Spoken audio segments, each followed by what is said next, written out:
Many wrong choices led me down a dark and lonely path. To say my voice was silenced is such an understatement. Stifled, choked, suffocated. These adjectives might describe the circumstances more accurately, yet still do not suffice to describe the feelings of being trapped as I was inside my own prison. The enemy had me down for the count, and he was gloating all over the ground he was using to bury me with.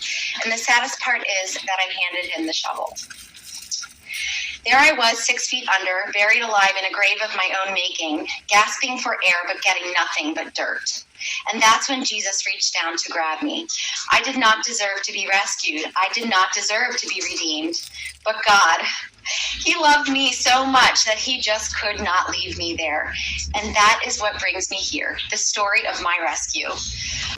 I suffer from a severe and debilitating anxiety disorder called PTSD, or post-traumatic stress disorder, with an accompanying dissociative disorder, or DID.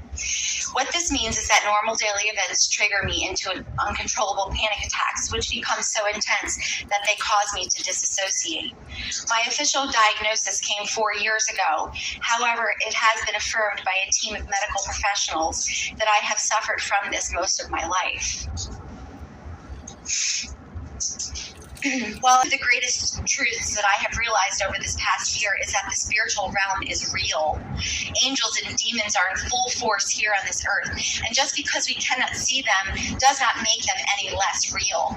Just because one does not believe does not negate their existence either. So whether or not you believe in the spiritual realm as a reality is irrelevant. For we wrestle not against flesh and blood, but against principalities, against powers, against the rulers of the darkness of this world, against spiritual wickedness in high places, Ephesians 6:12. The truth is more real than any tangible piece of material this world could ever produce. I learned this firsthand this past year. I became haunted by demons of my past that I could not shake. They began to manifest into my physical life, and I felt like I was losing my mind. Not only were these demons tormenting me, but they also began to manifest to my son. Yes, we were seeing paranormal activity all over the place, and it was very real.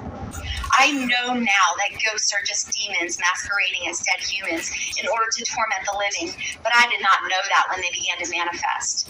These were scary times indeed. I tried to pray. I tried going to church. I tried to read my Bible, but I just could not escape.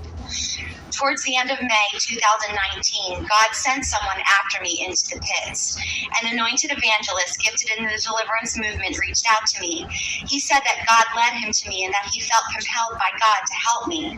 That man was Alex Morton, leader of Firebrand Ministries. He began asking me questions about my life. He knew about the depression and he knew about the paranormal activity going on in my house before I even told him about it. He began explaining to me what his ministry consisted of, and at first I was very skeptical. His claims of being anointed by God to lay hands on people and cast out demons seemed a little too hocus pocus to me.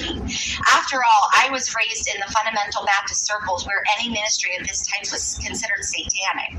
So I began to do some research and inquire from other people I knew that knew this man. Everyone said the same thing. He was legit. I even had my pastor contact him to screen him. The pastor gave me the same report. He was legit. So I began working with this evangelist.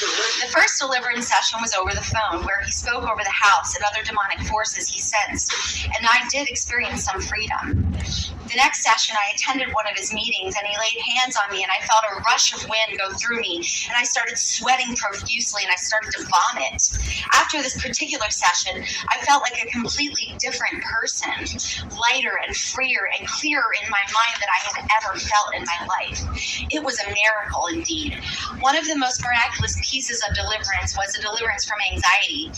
I have been taking very heavy psychiatric medicine for almost 10 years to manage the symptom of my illness. God spoke into this illness, and I followed into obedience when he told me to discontinue the medication. While I do not recommend this path for everyone, this is my story. Medically speaking, it is not advised to discontinue psychiatric medication suddenly, but I knew that God was telling me to do it, and I obeyed. I experienced little to no side effects from discontinuing the medication. In fact, I felt better than I had ever felt and began to truly participate in life again. My anxiety was was non-existent as well. This was truly an act of God. The next deliverance session was in my home. Alex came with an intercessory prayer partner to my house and prayed in every single space in my house and anointed the rooms with oil. He also laid hands on me and I became baptized in the Holy Ghost for the first time in my life. Immediately, the atmosphere changed in the house and I felt the presence of God so strong, and I finally understood Acts 2:2 and 4. And suddenly there came a sound from heaven as of a rushing mighty wind, and it filled all the house where they were sitting, and they were all filled with the Holy Ghost and began to speak with other tongues as the Spirit gave them utterance.